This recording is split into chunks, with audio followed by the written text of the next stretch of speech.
तानाशाही बंद करो, लोकतंत्रનું અપમાન બંધ કરો, लोकतंत्रનું અપમાન બંધ કરો। ये जो है ना ये बरोबर ये छोटा छोटी चीज में बोल नहीं है। आप देख रहे हैं देश लाइव, देश की आवाज। हिम्मत सिंह पटेल जी अहमदाबाद कांग्रेस के जो अध्यक्ष है वो हमारे सामने मौजूद हैं। संसद में जिस तरीके से तकरीबन 150 सांसदों को लोकसभा और राज्यसभा से निलंबित किया गया, ये कहा जाता है कि एक सांसद जो होता है वो तकरीबन 7 लाख लोगों का आवाज होता है और तकरीबन 15 करोड़ लोगों की आवाज संसद के अंदर दबा दी गई है। उसी पर हम बात करेंगे। यहाँ पर एक बड़ा प्रदर्शन अहमदाबाद शहर कांग्रेस की तरफ से किया गया था।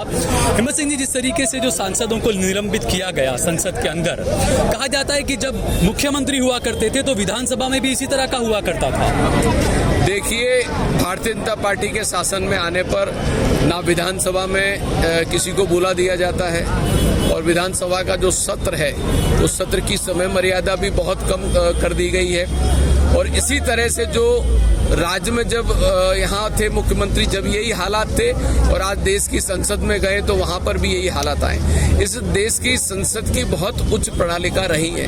यहाँ पर इस देश में अलग अलग राजनीतिक पार्टी से लोग आए।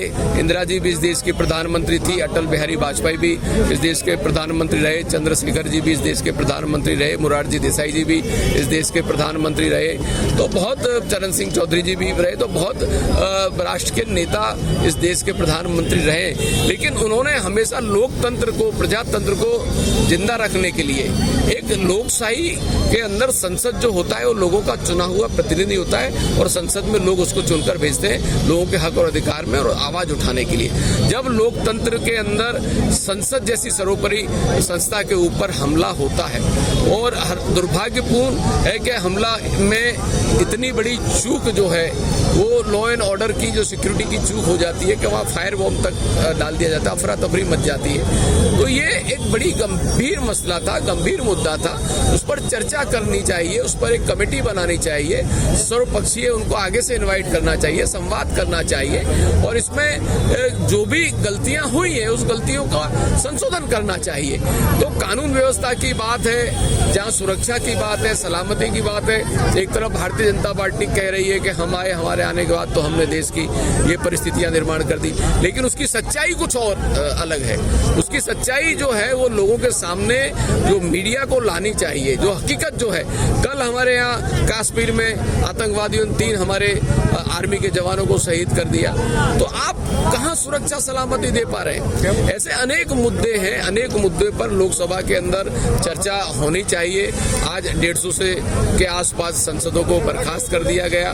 ये लोकशाही की हत्या है, ये लोकशाही लोकतंत्र में नहीं होना चाहिए। अच्छा, आपने जो कहा कि जिस तरीके से जम्मू कश्मीर में सेना के 3 जवान शहीद हो गए, नोटबंदी के वक्त कहा गया था कि अब आतंकवाद नहीं होगा, नोटबंदी से कमर तोड़ दी गई, लेकिन मोदी जी के गुजरात में ही अहमदाबाद में RBI जो बैंक है उसके बाहर बाकायदा 2000 के नोटों की कालाबाजारी हो रही है। मैं खुद जाके स्टिंग ऑपरेशन कर आया हूँ। मैं यही कह रहा हूँ कि जब नोटबंदी हुई है उस नोटबंदी से उन्होंने कहा नोटबंद की 2000 की नोट बंद करी, 2000 की नोट लाए, अब 2000 की नोट बंद कर दिया, 500 रुपए की नोट।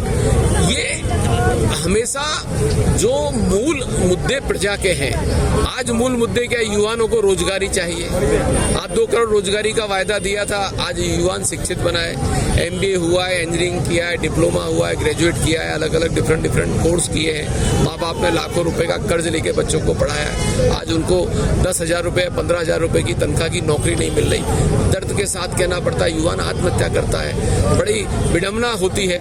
आज युवाओं को रोजगार नहीं मिल रहा है, फिक्स पगार पर सरकार उनको, राज्य सरकार नौकरी पर रख रही है। यहाँ से यहाँ आर्मी के अंदर भी जो जवानों को लिया जाता था वहाँ अग्नि बंद करके कॉन्ट्रैक्ट पद्धति वहाँ भी लागू कर दी गई है। तो महंगाई आसमान पर है। भारतीय जनता पार्टी जब कांग्रेस के शासन में 400 रुपए का गैस सिलेंडर था, जब सिर पर लेकर घुमा करते थे, आज 1100 रुपए का गैस सिलेंडर है। पेट्रोल, डीजल, खाद्य पदार्थ, घर में जो महिलाओं का बजट बिगड़ा हुआ है, इन मुद्दों पर, किसानों के जो मुद्दे हैं, इन मुद्दों पर जो मूलभूत लोगों के हक और अधिकार हैं, इन मुद्दों पर भाजपा कभी चर्चा नहीं करेगी। इनसे लोगों को गुमराह करके, भ्रमित करके तो लोगों को गुमराह करती है, लेकिन हम मूल मुद्दों को लेकर लोगों के बीच में जाएंगे, लड़ते रहेंगे। आखिरी सवाल ये, ईवीएम और वीवीपैट को लेकर जो मामला चल रहा है, इंडिया में इस मुद्दे को बड़ी मजबूती के साथ में उठाया गया है, ईवीएम का घोटाला और कुछ मानते हैं? देखिए, ये हमारी जो पार्टी है, पार्टी के जो सर्वोपरि लीडर हैं, वो इसके ऊपर अभ्यास कर रहे हैं और वो संशोधन कर जो निर्णय लेंगे वो निर्णय के साथ हम लोग। ठीक है, बहुत बहुत शुक्रिया हमसे बात करने।